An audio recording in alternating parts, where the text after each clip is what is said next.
Alright guys, welcome back to the Unprofessional Kitchen, where I show you how to make great food in the average kitchen.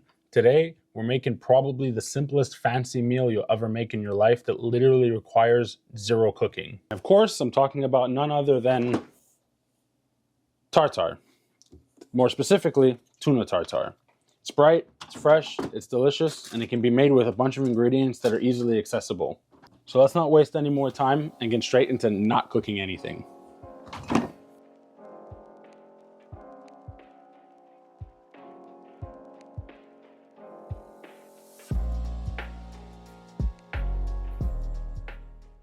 So when it comes to eating raw fish or meat, I figure a lot of people probably have a lot of reservations about whether or not it's safe to do so. And when it comes to tuna, it's probably the easiest of all the options to navigate this problem. Two main pointers you want to look for when you're buying the fish is, first of all, get it from a trusted source that you know the quality is going to be good. And second of all, when in doubt, get it frozen.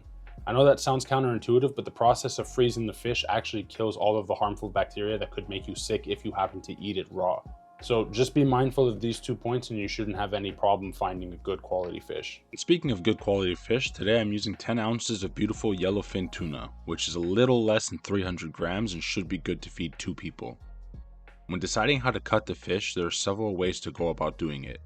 One way, and how I used to do it, is to dice it as fine as possible. The main advantage of this is when you're plating it, it'll keep its structural integrity much better when you pack it in. The reason I don't like doing it anymore is because it gives the dish the consistency of mush.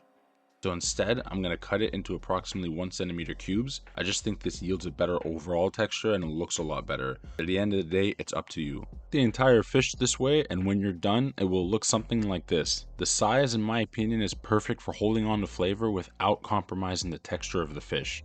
Now let's set this aside while we get everything else ready. Once that's done, we'll wipe everything down and move to prepping garnish and tartare mix.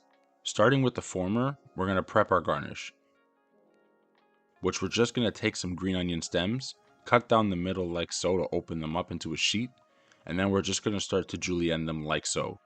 You want to get them as thin as possible. When they're done, they should look like little blades of grass. Just do this for as much as you need.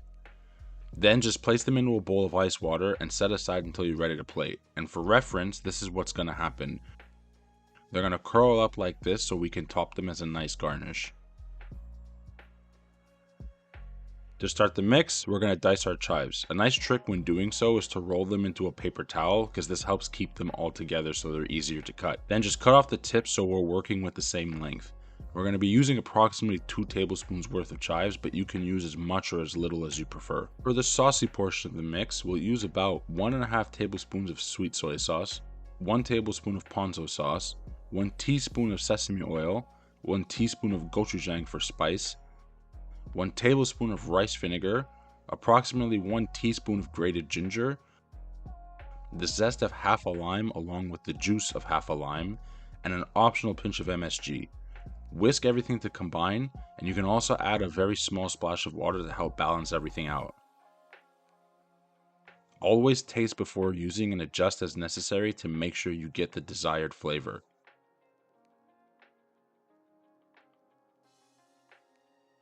Now we're just going to mix everything together. So we're going to add in our chives and about half of the liquid mix, but you can put more if you want. When mixing, make sure to gently fold and not aggressively stir. We don't want to rip this fish apart and turn it into the aforementioned mush. Now that we're ready to serve, we're going to set our mold on the plate and place half a diced avocado at the bottom. Press it in with a spoon to make sure it covers the whole surface area. Next, I'll add some fried tempura to cover the top for some added texture. Then just fill the rest of the space of the mold with your tuna tartare and gently pack it in with the back of the spoon to even it out and give it its form. Optionally, you can add a soy cured egg yolk for added richness and flavor, ideally one that hasn't ruptured on impact like this one has. Then you pray to whatever higher power you believe in that when you remove this mold, everything stays put together.